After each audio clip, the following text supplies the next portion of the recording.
The early morning fog rolled thick over the quiet town of Ashland, Oregon, painting the streets in shades of silver and blue. The highway stretched empty, slick with dew, and the sound of a distant train horn carried faintly across the valley. Behind the wheel of a dusty Subaru Outback, Evelyn Carter, 34, tightened her grip on the steering wheel. Her phone had just flashed its final message: "We'll discuss your performance review at the next board meeting." The word stung. Evelyn, once the rising star of a San Francisco tech firm, now felt like she was hanging on by a thread. She ended the call before she said something reckless. The engine sputtered. A warning light blinked. And then, silence. The car rolled to a reluctant stop along the shoulder. She pressed the ignition again, nothing. No signal, no power, no plan. Evelyn leaned back, closing her eyes. She was exhausted, from proving herself, from the endless city noise, from the pressure of never being allowed to fail. Her reflection in the rearview mirror was merciless, dark hair pinned too tightly, lipstick faded, and a crease on her brow that seemed deeper with every passing month. Rain began to patter against the windshield, soft at first, then steady. She sighed, pulled on her coat, and stepped out. Instantly, the cold bit at her skin, soaking through her boots. She looked around. The only sign of life was a faint glow 2 blocks away, a wooden sign swinging in the drizzle, "Cole's Auto Repair." Her heels clicked against the wet pavement as she hurried toward it. The garage door was half open, light spilling across a spotless floor where tools hung neatly in their place. A radio hummed softly in the background. And then, a man appeared. He was broad-shouldered, with sandy brown hair damp from the mist, sleeves rolled up to his forearms. His shirt bore smudges of oil and wear, but his posture was steady, his presence grounded. His eyes, gray with flecks of green, were tired, but not unkind.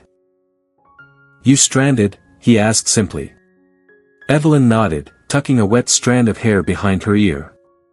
"Subaru's dead, half a mile back." Without hesitation, he grabbed a tool bag. "Let's take a look." As they walked, Evelyn couldn't help but notice the quiet way he moved, efficient, unshowy, almost gentle. Against the sleepy town backdrop, her sleek but useless car felt like an intruder. He popped the hood, scanning with practiced hands. "Battery's fine. Might be the alternator, or the regulator freezing up in this damp. I'll need to run diagnostics back at the shop." Evelyn exhaled sharply. "Great. Just my luck." Before he could reply, the sound of small footsteps splashing through puddles broke the silence. A little boy, no older than 7, bounded toward them in a bright yellow raincoat, curly brown hair peeking out beneath the hood. In his hand, he clutched a toy truck worn smooth from use. "Dad," the boy called, then stopped mid-step, eyes landing on Evelyn. For a moment, he just stared, his big brown eyes wide with curiosity.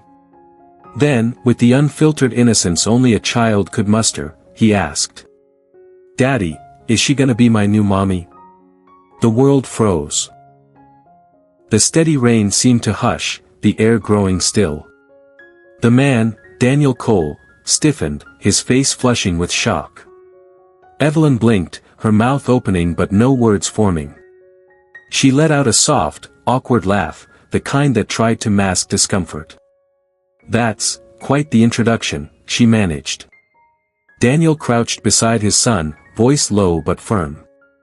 "Ben, we don't say things like that to strangers."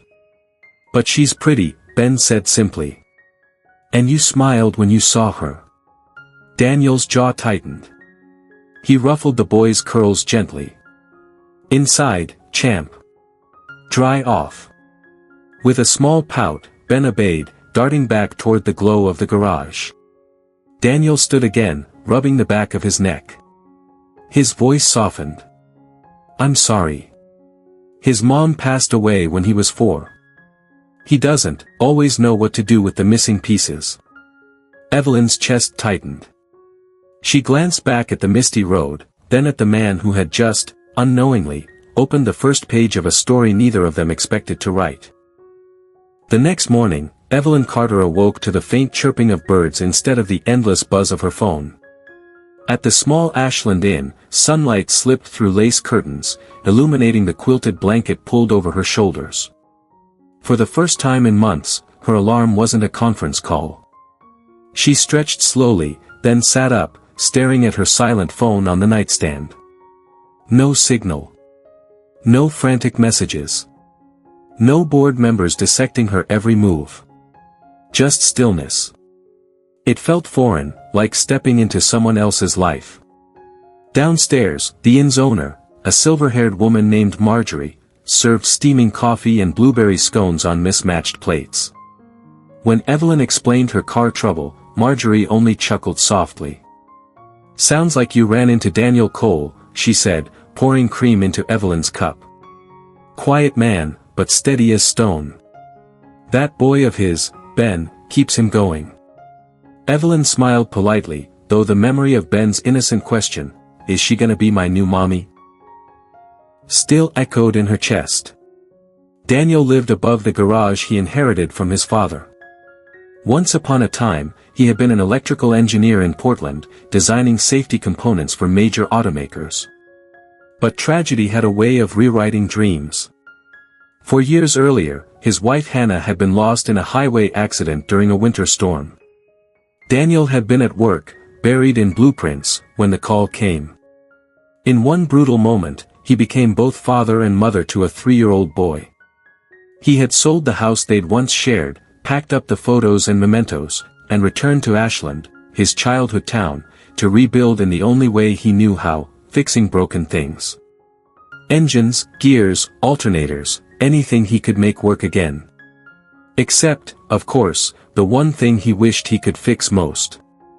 On the outside, Daniel was calm, capable, even stoic. But those who knew him best, the few neighbors who waved when he walked Ben to school, saw the weariness etched in the lines around his eyes. Ben was 7 now, a whirlwind of curiosity and mischief wrapped in a raincoat. His toy trucks doubled as companions, his teddy bear slept on the pillow beside him every night, and his questions rarely stopped. He missed his mother in ways he couldn't always put into words. Sometimes, he'd ask Daniel to tell him the same bedtime story, the one about the day he was born. Other times, he'd simply look up at his father with quiet eyes and ask, "When is mommy coming back?" Daniel never knew how to answer. Instead, he tried to fill Ben's world with small joys, fishing trips to the Rogue River, pancake Saturdays, bedtime prayers whispered together in the glow of a nightlight. But children see gaps adults try to hide. And when Evelyn stepped into their world, tall, graceful, kind in ways she didn't even realize, Ben felt something shift. Evelyn, meanwhile, was a woman caught between two lives. At 34, she had clawed her way into the upper echelons of the tech industry. As a lead strategist at Lumos Innovations, she had built a reputation for brilliance, but also for being unyielding. She wore success like armor, every tailored suit and carefully rehearsed pitch hiding the insecurities beneath. Raised by a single father who worked double shifts as a bus driver, Evelyn had learned early that stability was earned, not given. Love, on the other hand, was something she had never quite trusted. Her relationships had been fleeting, each one sacrificed at the altar of ambition. Yet in Ashland, stripped of Wi-Fi and deadlines, she felt oddly exposed. The quiet streets, the neighborly waves, the way even the bakery across the square only accepted cash, it all left her off balance. But beneath the discomfort was something else, relief. Ashland was the kind of town that looked like a postcard when the mist lifted. Rows of brick storefronts lined Main Street, ivy crawling up the theater's old facade, a farmer's market blooming with fresh produce every Saturday. Locals lingered on porches with coffee mugs, and children rode bikes down tree-lined lanes without fear. It was a place Evelyn never would have chosen, but fate had placed her here. And in the heartbeat of its rhythm. The clang of tools from Daniel's garage, the laughter of Ben chasing leaves through puddles, she felt something stir that no corporate meeting had ever given her. That evening, as Evelyn passed the garage on her way back from the inn, she saw Daniel kneeling beside Ben.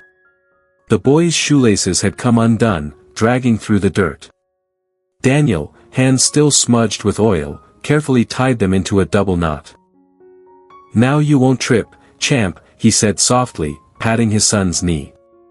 Evelyn stopped, unseen, watching from a distance. Her chest tightened.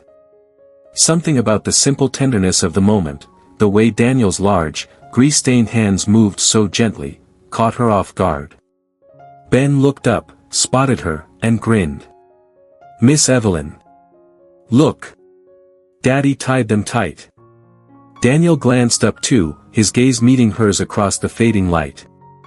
For just a second, Evelyn forgot about the broken car, the board meetings, the weight of her old life. She only saw a man and his son, whole in their brokenness, and wondered, what am I doing here? The days that followed unfolded with an unexpected gentleness, as though time in Ashland flowed differently than anywhere else Evelyn had ever been. Each morning she woke to the sound of birdsong drifting through the lace curtains of the Ashland Inn. Each afternoon she wandered the quiet streets where shopkeepers greeted her with warm smiles, and each evening she somehow found herself near Cole's auto repair, drawn by something she couldn't quite name.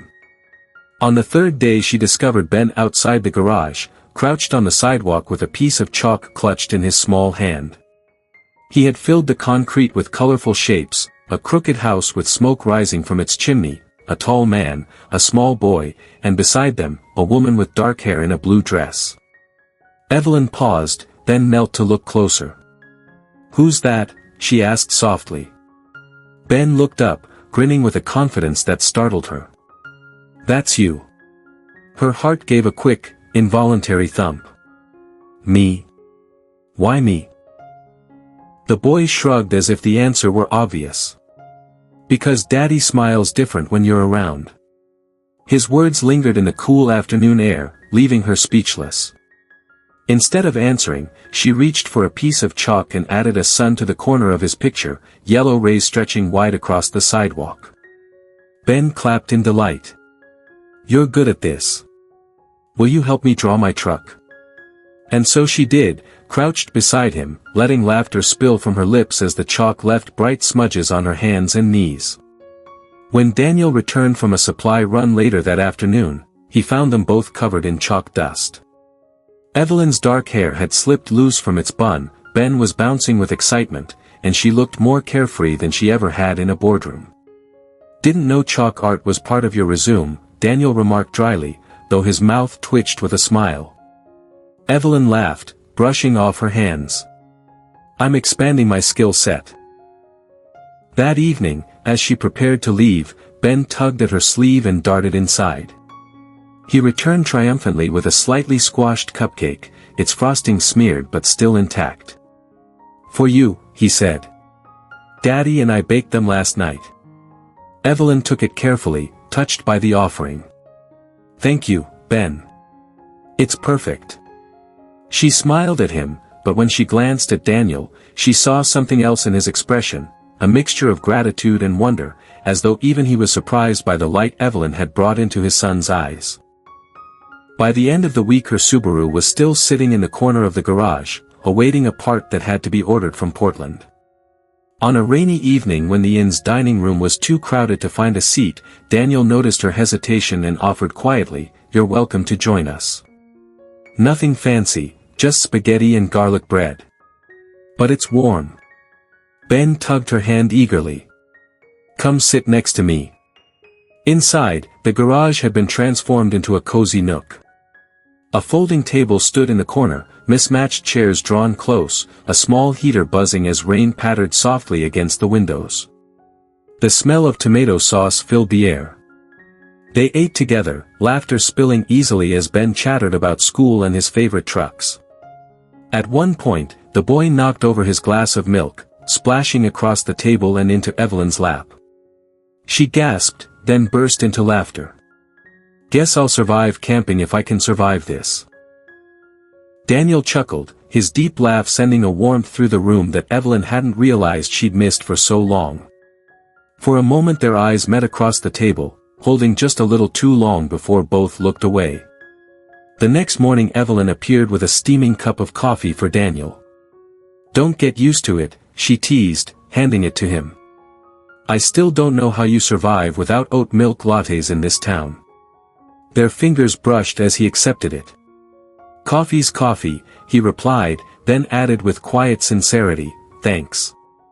They sipped together in the hum of the garage until Ben bounded in with jelly smeared across his cheek from a stolen donut. Without thinking, Evelyn pulled a handkerchief from her pocket and gently wiped his face. Ben leaned into her touch, trusting and unafraid. Daniel noticed and said nothing, but his eyes lingered on her longer than before. That weekend, the town square filled with the weekly farmers' market. Evelyn strolled beside Daniel and Ben, weaving between stalls selling jars of honey, loaves of fresh bread, and handmade crafts. The locals whispered curiously, some smiling knowingly at the sight of Daniel with a woman at his side. Ben tugged Evelyn's sleeve, urging her to try a sticky piece of fudge.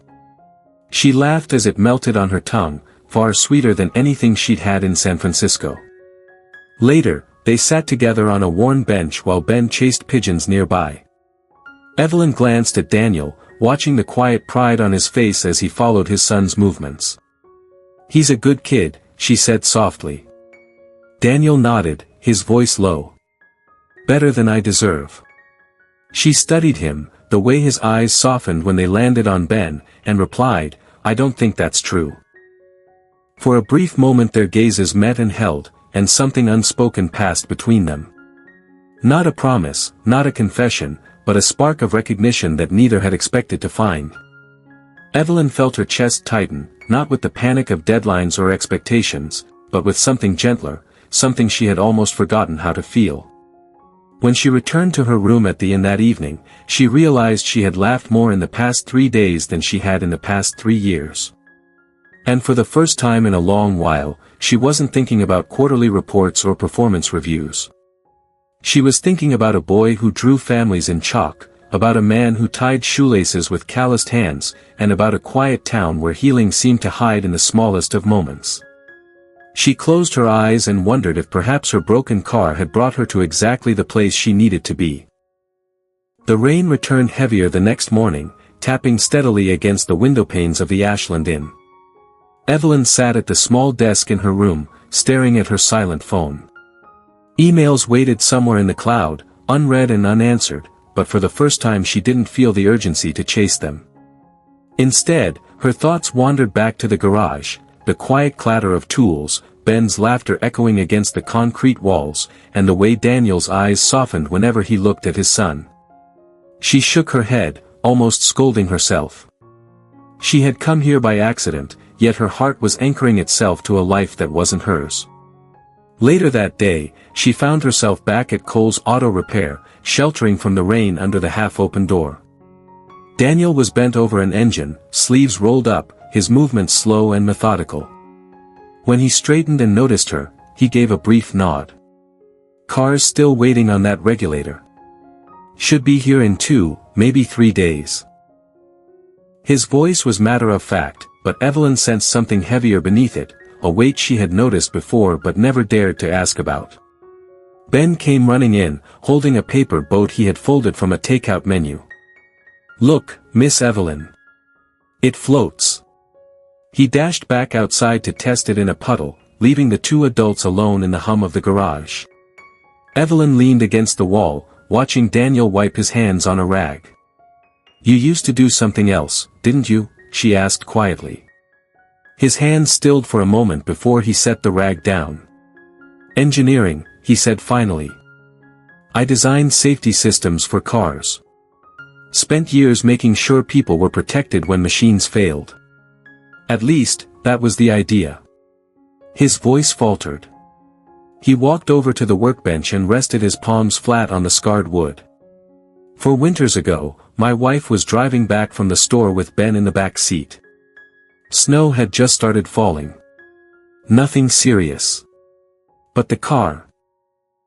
The car had one of the systems I helped design. A sensor froze. It failed. She lost control." His throat worked, words catching. "She hit a tree. She didn't make it. The silence in the garage grew heavy, pressing down on both of them. Evelyn felt her chest tighten, her breath shallow. She wanted to step closer but held herself still, sensing the fragility of his confession. Daniel forced a thin smile, though it didn't reach his eyes. I quit a week later. Sold the house, left the city, came back here.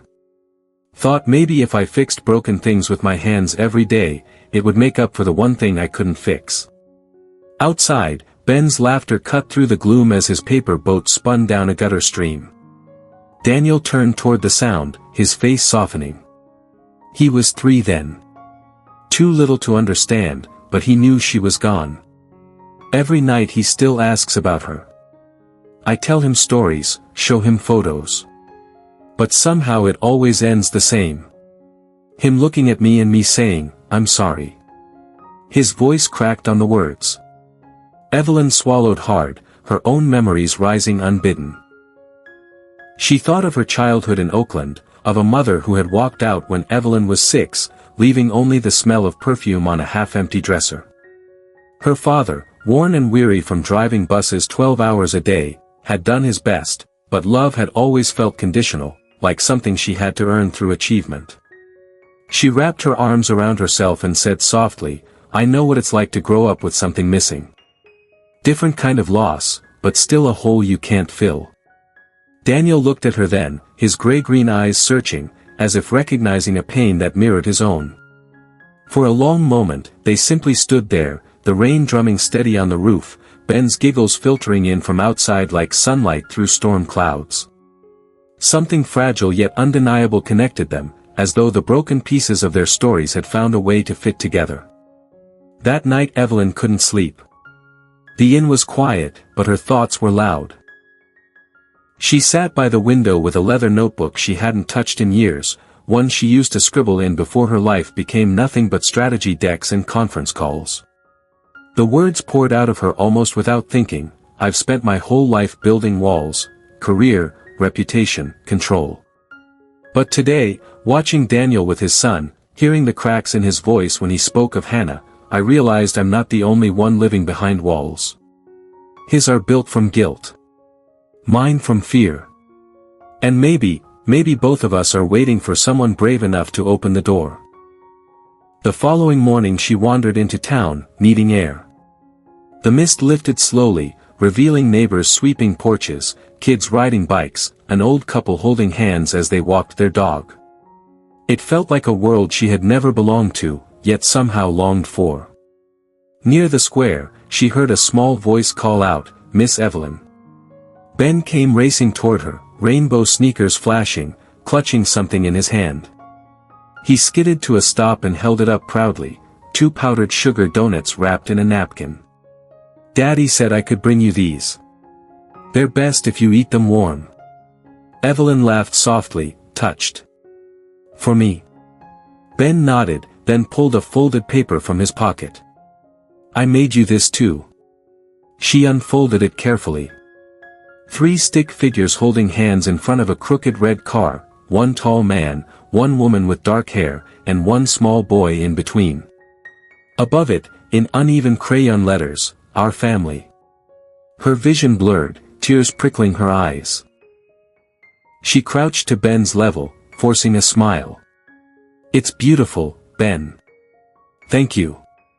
The boy beamed and skipped off toward the bakery window, leaving her standing with the drawing pressed against her chest. When Daniel appeared moments later, hands in his jacket pockets, his expression was both cautious and apologetic. He gets attached easily, he murmured. I hope he hasn't made you uncomfortable. Evelyn shook her head quickly. Not at all. He's wonderful. They began walking back toward the garage, the drawing still clutched in her hand. Ben ran ahead, chasing a leaf tumbling in the breeze, and Evelyn felt the weight of the paper lighten into something else entirely, hope. That evening, as the sun dipped low over Ashland, Evelyn found herself once again at the small folding table in the garage. The 3 of them shared takeout boxes from the diner, their laughter mingling with the buzz of the heater. When Ben spilled his juice, she laughed so hard she nearly cried, and for the first time in years, she realized she wasn't performing, wasn't striving. She was simply present, caught in a fragile, golden moment that felt more like home than anything she had ever known. Autumn arrived in Ashland with a sudden burst of color. The maples turned shades of scarlet and gold, the air smelled of wood smoke and cinnamon, and the town square buzzed with preparations for the annual harvest festival. Evelyn had never stayed this long in any place outside of San Francisco. She told herself she was only waiting for her car part, but deep down she knew that wasn't true anymore. Each day she found herself more entangled in the quiet rhythm of Daniel and Ben's lives, mornings with coffee at the garage, afternoons walking through the farmer's market, evenings filled with laughter echoing against oil-stained walls. The night of the festival, lanterns glowed along Main Street as fiddles played and children darted between hay bales. Evelyn wore a borrowed cardigan from Marjorie, her hair braided loosely by a teenager at one of the booths. Daniel walked beside her, his hands tucked into his jacket pockets, while Ben skipped ahead clutching a caramel apple, his laughter ringing like bells. For a few hours, Evelyn allowed herself to believe she belonged. They played ring toss, cheered at the pie-eating contest, and watched fireworks bloom over the rooftops. When the first golden explosion lit the sky, Ben grabbed both their hands, one small palm in each, and whispered with awe, "Look, Daddy, now we're a family." The world seemed to hold its breath. Daniel looked at Evelyn, their eyes locking in a moment thick with something neither dared name. She didn't pull her hand away. He didn't let go. In that instant, Evelyn realized she wanted this, wanted them, but fear and reality pressed against her chest like an invisible wall. The next morning, reality crashed in harder than the rainstorm pounding the inn's windows. Evelyn's phone finally buzzed back to life with a dozen missed calls. She answered one reluctantly, her voice weary. It was her general counsel from Lumos Innovations. "Evelyn, we have a situation. Documents leaked linking our latest prototype to design schematics from Orion Technologies. The press is running with it, accusations of intellectual theft. We need you back immediately." Evelyn froze. Orion Technologies. She remembered that name buried in old files.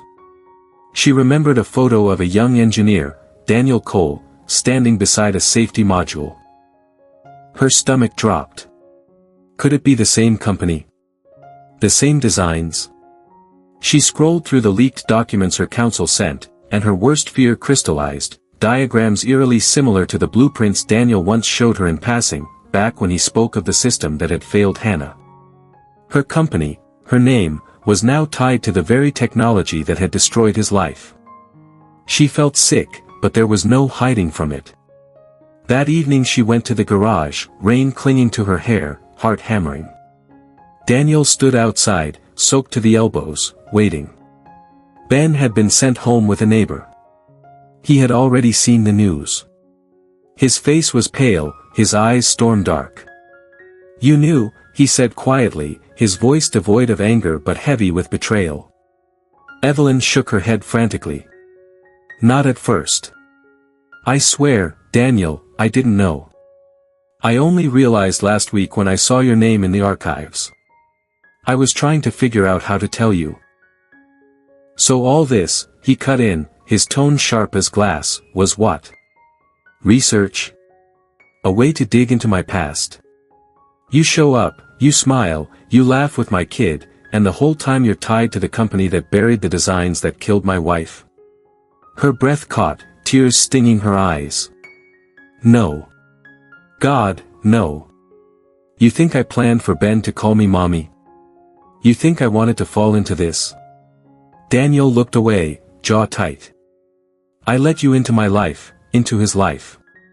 And now I find out you're part of the machine that took everything from us." "I didn't steal anything," she whispered, her voice breaking. "But I didn't stop it either. I looked the other way when I should have asked questions. And now I'm standing here knowing I may never earn your trust again. But Daniel, please believe me, I would take it all back if it meant not hurting you." The rain fell harder, plastering her cardigan to her skin. Daniel's hands clenched and unclenched at his sides, his breath unsteady. Finally, he turned toward the garage door. "I can't do this," he said. "Not with you." Evelyn's chest cracked open with pain. She reached out, her voice trembling. "Daniel." But he walked away, shoulders rigid, leaving her standing alone in the downpour. For a long moment she didn't move, the sound of rain drowning out her sobs. Finally, she turned, each step heavy as stone, and walked back toward the inn. That night, she lay awake staring at the ceiling, the drawing Ben had given her, Our Family, clutched in her hand. Her phone buzzed again with calls from the board, reporters, the world she had tried to escape. She realized she had no choice but to return to San Francisco, to face the storm waiting there. But in her chest, the greater storm was the loss of something far more precious than her career. The fragile beginning of a family she had never dared hope for. And in another room across town, Daniel sat on the edge of his bed while Ben slept curled against his side. He watched his son's small chest rise and fall, and he thought of Evelyn, her laughter, her tenderness, the way she had knelt on the sidewalk to draw suns and trucks in chalk. His heart ached with the betrayal he couldn't unfeel, yet a quiet voice deep inside whispered that pushing her away might have broken something in him he wasn't sure he could repair. The rain drummed steadily on the roof, merciless and unending, as though the heavens themselves mourned the unraveling of a story that had barely begun. The city lights of San Francisco felt harsher than Evelyn remembered. Cameras flashed as she pushed past a crowd of reporters outside Lumos headquarters. Questions flew like arrows. Did you steal Orion's technology? Are you stepping down? Will there be criminal charges? She kept her head high, her heels striking the marble steps, but inside she was unraveling. In the boardroom, faces that once praised her now glared with thinly veiled judgment. She spoke briefly, promising cooperation with the investigation, then left the podium to a storm of speculation. That night, in her small apartment overlooking the bay, she stared at the crumpled drawing Ben had slipped into her coat pocket before everything shattered. 3 stick figures, hand in hand. A sun drawn in the corner. Our Family. Her chest ached. She thought of Daniel's expression in the rain, the betrayal in his eyes. She whispered aloud, as if he could hear her across the miles, I didn't mean to hurt you. Days turned into weeks. Lawyers argued, the media speculated, and investors panicked. But Evelyn, for the first time in her career, didn't care about the headlines. She cared only about one thing, making it right, not with the world, but with Daniel and Ben.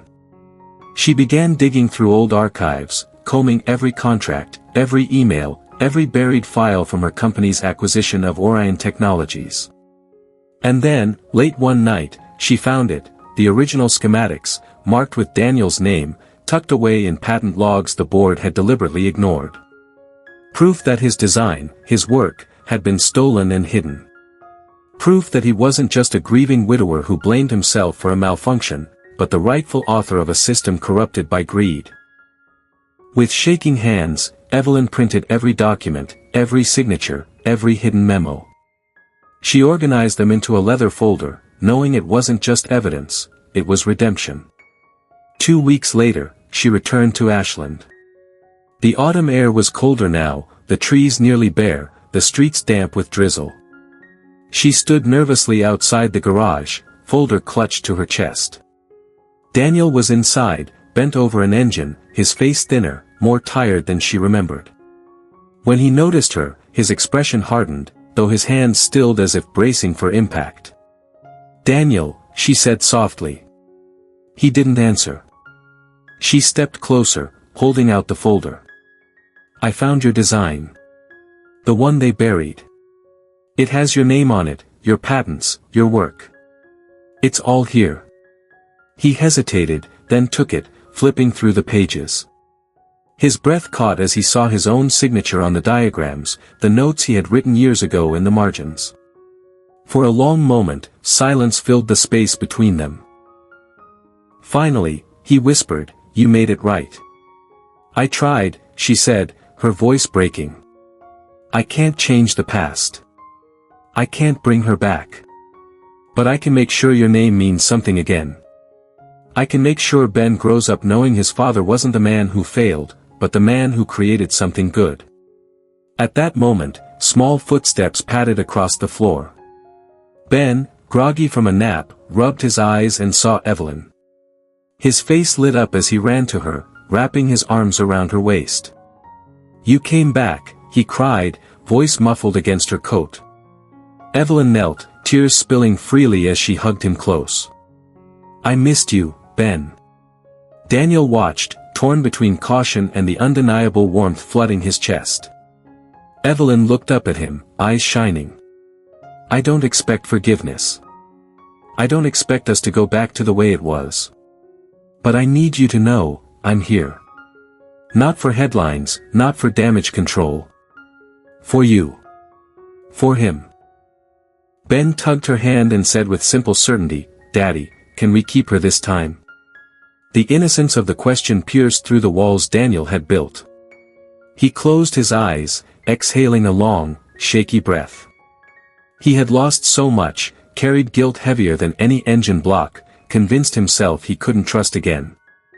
And yet, here she was, broken in her own way, but choosing to fight for him, for his son, for a life none of them had dared believe possible. Daniel finally met her gaze. "You did one hell of a thing, Evelyn." His voice was rough, but softer than it had been in weeks. "And maybe that means more than an apology ever could." Evelyn's chest swelled with relief, but she didn't move closer. "Not yet." Instead, she whispered, "I'll keep proving it. For as long as it takes." And in that quiet garage, with rain pattering gently against the windows and a little boy's arms wrapped tight around her neck, something shifted. The cracks in Daniel's heart began to let in the light. Winter crept into Ashland quietly, frosting the edges of windows and painting the mountains with snow. The garage looked different now, freshly painted walls, new skylights installed with the help of neighbors, and laughter echoing more often within its walls. But at its heart, it remained the same, a place where broken things were made whole again. On a Saturday afternoon, the townspeople gathered for the reopening of Cole's auto repair. Picnic tables lined the lot, kids chased each other with paper airplanes, and Marjorie brought a tray of steaming pies. At the center stood a sign draped in red cloth. Daniel lifted Ben onto a crate, and with Evelyn at his side, the boy tugged the cloth away. Golden letters gleamed in the winter light, Cole and Carter Motors, built with love. Applause rang out. Evelyn blinked back tears, the weight of the moment settling deep in her chest. She had once lived for headlines, for recognition in glossy magazines, but none of it compared to the simple joy of standing here, with Daniel's steady hand brushing hers and Ben's beaming smile lighting up the crowd. Later that evening, the three of them walked together to the small chapel near the square. Lanterns glowed softly along the aisle, wildflowers tucked into pews. Neighbors filled the benches, their faces warm with affection for the little family that had weathered storms and found their way back to each other. Ben, proudly clutching a basket of petals, scattered them down the aisle, his laughter bubbling through the hushed air. Then Evelyn appeared at the doorway, wearing a simple ivory dress, her hair loose around her shoulders. No veil, no fanfare, just a smile that quieted every heart in the room. She walked forward, her gaze locked on Daniel, who waited at the altar in a suit that fit a little too snug but somehow looked perfect on him. When she reached him, he took her hands, his voice rough with emotion. "I don't have a ring," he whispered, "but I have a lifetime." Her eyes shimmered as she replied, "And I brought enough love for both." The officiant's words were simple but carried the weight of every hope that had led them here. "Daniel Cole, do you take Evelyn Carter as your partner in work, in life, and in love?" "I do," Daniel said, his voice steady. "And Evelyn Carter, do you take Daniel and Ben as your family, to cherish and to heal, for all that is to come?" "With all that I am," she whispered, tears spilling as she looked at both father and son. When their lips met, the room erupted in applause. Ben flung petals into the air and shouted, "We're really a family now." His joy filled the chapel, a sound so pure it felt like a benediction. That night, under strings of lights draped across the town square, neighbors danced, children played, and music floated through the crisp air. Daniel and Evelyn stood off to the side, watching Ben dart between friends with uncontainable energy. Evelyn leaned into Daniel's shoulder, her heart full in a way it had never been in boardrooms or high-rise apartments. "Do you ever think about what might have happened if my car hadn't broken down that night?" she asked softly. Daniel chuckled, pressing a kiss to her hair. "Sometimes. But then I think, maybe it wasn't broken at all. Maybe it just knew where it was supposed to stop." Evelyn smiled, letting the words settle deep inside her. The road that had once felt like failure had brought her here. To a town she never planned to visit, to a boy who drew families in chalk, to a man who tied shoelaces with grease-stained hands and carried a heart stronger than he believed. And as the music swelled and the stars blinked awake above them, she realized the truth she had been chasing all her life: love doesn't wait for perfect timing or flawless circumstances. It arrives in the cracks, in the broken places, and if you're brave enough to let it in, it heals. Love heals. Family is chosen. And no matter how broken you feel, it's never too late to begin again.